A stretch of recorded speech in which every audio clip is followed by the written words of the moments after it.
One of my favorite movies of all time has to be Patton.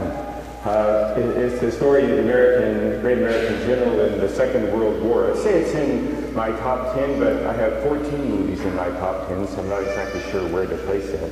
It's kind of like the way the PGA has a leaders board. There's number 1, and then 4 guys at number 2, and someone at number 7. And you never know who's number 3 or 4, but it all melts together, I guess, somehow. But anyway, it's a great movie. It starts with a very memorable scene of General Patton giving this speech to his gathered soldiers about the kind of courage and determination you have to have in order to go into battle. Well, I really heard as a young kid watching that movie was this string of profanities that came out of his mouth. I was sure my mother was going to wash my mouth out with soap back then, just for hearing it.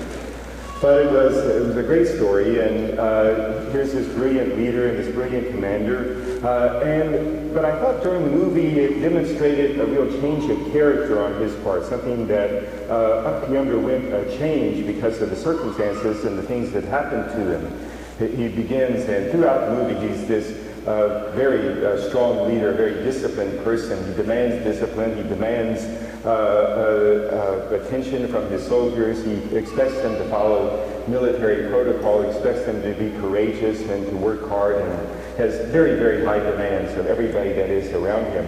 And just a brilliant person, even though he could be very crude and kind of ruthless in himself.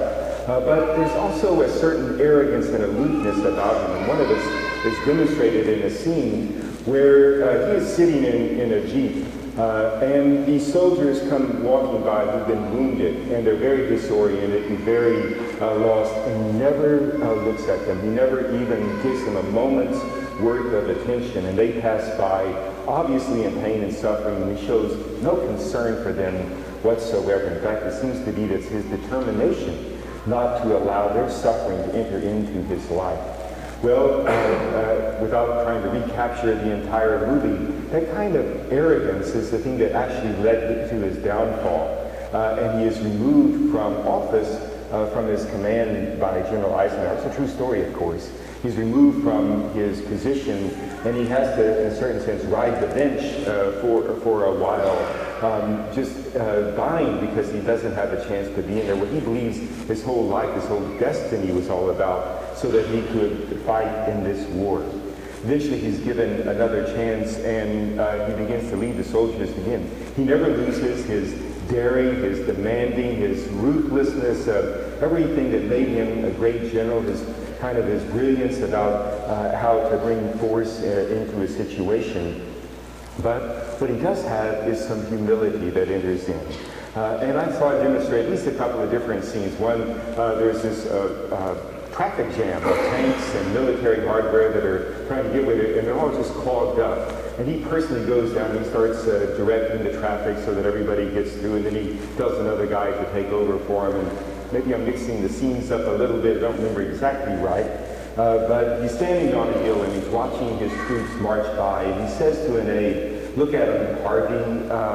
They have no food, no rest, marching away from one battle into the next. God, I love him. God, I love him." And from there he walks down and he starts walking with the rest of his troops, and he joins them. And you can just tell how much he was adored by these men, and he's caring about them. He's just really involved in their life. Kind of gives me chills just thinking about that scene. Here was this almost godlike figure to them, but he came down and he walked with them, and he loved them. He wanted to be a part of them. Well, there's this change. There's this humility that enters in. He's no longer aloof and separated from the rest of them. Instead, he wants to come down to them and be a part of it. I think he's an example of what St. Paul was speaking about today in that second reading of strength in one's weakness. That St. Paul had to come to an understanding that this thorn in the flesh, whatever it may have been that he was suffering, whatever it was that he had, that God was not going to remove this from him. And that I think what it was really was his pride. That it was his pride that was, in a certain sense, a thorn in his flesh. He wanted to be perfect. He wanted to have everything just right, so he'd exert his power. Instead, God allowed him to experience humiliation and allowed him to become a humble person so that through that weakness, power would reach its perfection. I think that those men would never have become great followers of the general. He had remained a very aloof person. He could have been brilliant and may have known the right thing to do, but they would not have followed him unless he had become one with them, unless he had taken on their life. Almost exactly, isn't it, what Jesus himself does? Comes down and lives our life with us. So of course we can say to ourselves, well, I'm not that kind of person. I'm no great, not only not a military leader, I don't fit the profile of some great leader who stands aloof from other people. I don't have great power in my own life. Who am I? How can I identify with this admittedly kind of extreme example, extreme character in General Patton? Yet everybody here exercises some power. Everybody has some power in their life. You may not recognize it. You may not necessarily own it. And I think in some ways it's very healthy for people to acknowledge the power that they have in their life, to own it, to recognize how they influence and touch the lives of other people. Otherwise, you're maybe influencing without taking responsibility, or simply, I guess that's it, not taking responsibility for your life. But everybody has some power. If you're a parent, you have some power. You have very important power over the lives of your children. If you're a professional person, people look to you to exercise your authority in a responsible way. If you meet somebody who is in need and you can help them, isn't that a form of power? If you're a friend of somebody else, and I certainly hope everybody here has some friends. If we are a friend, that friendship means that we have some power, some influence over other people. How do we exercise that power? How do we express it in our life? Well, if we're going to be healthy about it, we too have to have some of that humility in our exercise of power. That humility that allows power to reach its perfection because it isn't all about ourselves. And what is humility? It's one of those, for me, a difficult thing to define. Maybe it's difficult because I don't experience it very much in my own life. But humility is an essential, I think, for the Christian faith. And that humility is typically said to be simply the truth about ourselves, the truth about other people.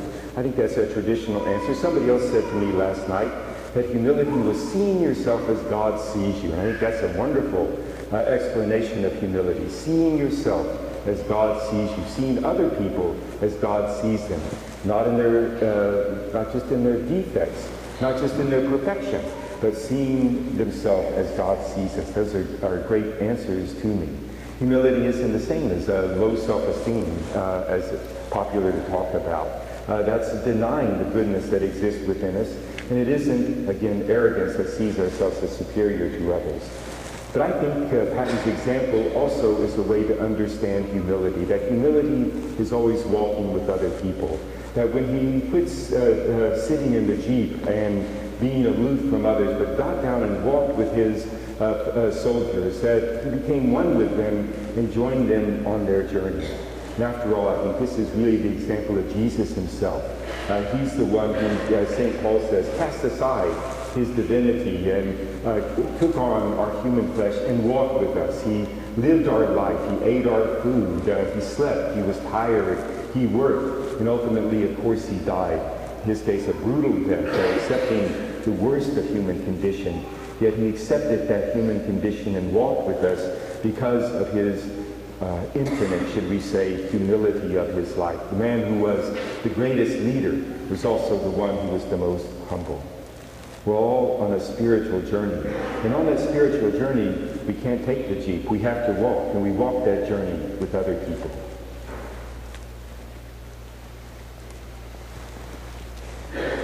Just want to follow that up just briefly.